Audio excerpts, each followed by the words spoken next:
Buksan po natin ating mga panalangka. Our Gospel reading will be taken from the book to the letter to Ephesians, chapter 1, verses 3 to 14. Pagpasalamat tayo sa Diyos at Ama natin na ating Panginoong Jesucristo.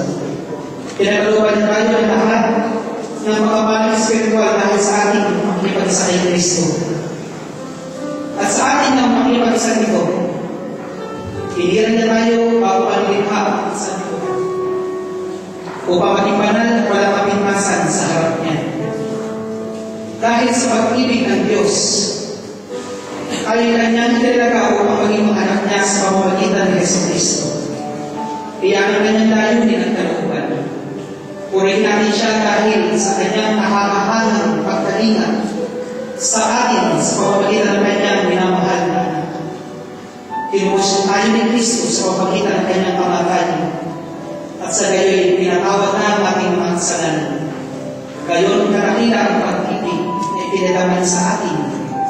Binigyan niya tayo ng karunungan at kabatiran upang lubos natin maunawaan ang kanyang lihim na panukala na isasakutuparan sa pamamagitan ni Kristo pagdating ng hanggang panahon. Ang panukala ito ay mag-isahin kay Kristo ang lahat ng nasa langit at nasa lupa. At dahil kay Kristo, kami naging bayan ng Diyos na nagsagawa ng lahat ng bagay ayon sa kanyang panukala at kalooban. Nangyari ito nang kami hirahin na ng panguna. Kaming mga unang pumasa kay Kristo sa lalong kadarahilan. Kayo may naging bayan ng Diyos na kayo manalig sa Kanya matapos ninyong marinig ang salita ng katotohanan, ang mabuting balita na nagdudulot ng kaligtasan. Kaya ipinagkaloob sa inyo ang Espiritu Santo at ipinangako ng Diyos bilang tatak na pagkaliran sa inyo. Ang Espiritu ang katibayan ng mga pangako ng Diyos sa ating mga hiliran at nangkamda natin ang lubos na kaligtasan. Purihin natin ang kanyang kadakilaan. Ito po mga kapatid, ang mabuting balita ng Panginoon. Salamat sa Diyos. Ito po sa ating mga kamay. At hayaan natin ang banal na Espiritu Santo ang malayang umilos sa atin. And let our hearts be filled by Holy Spirit. And let be the temple of His love. Hallelujah. Hallelujah. Thank you, Jesus. My heart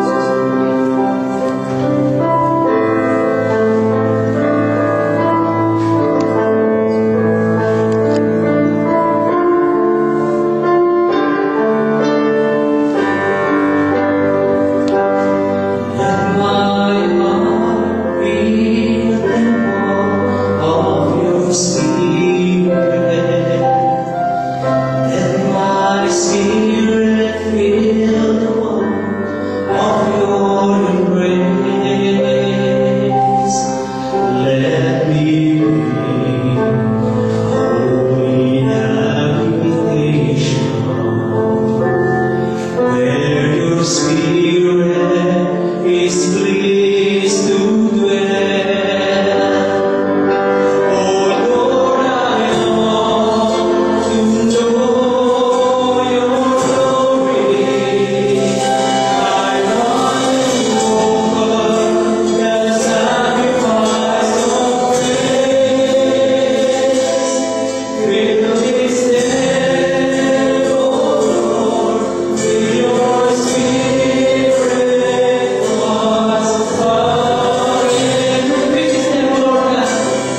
Sino po sa atin ang nakakalam ng ating distinguishing mark?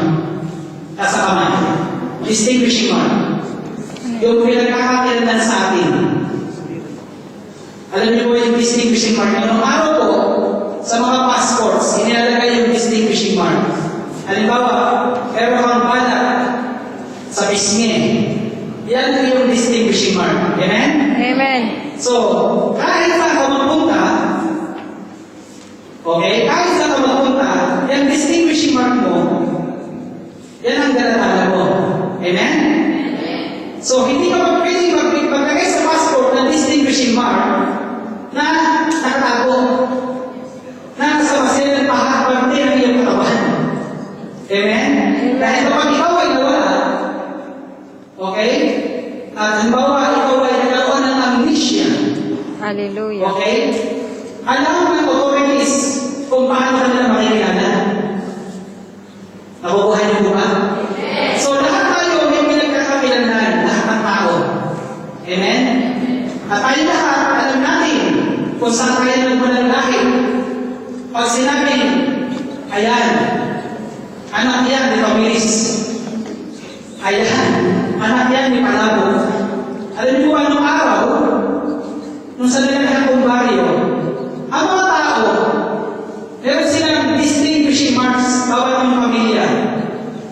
Kapag sinabing, iyan anak yan ni Palabong, alam nila kung sino ang tatay noon.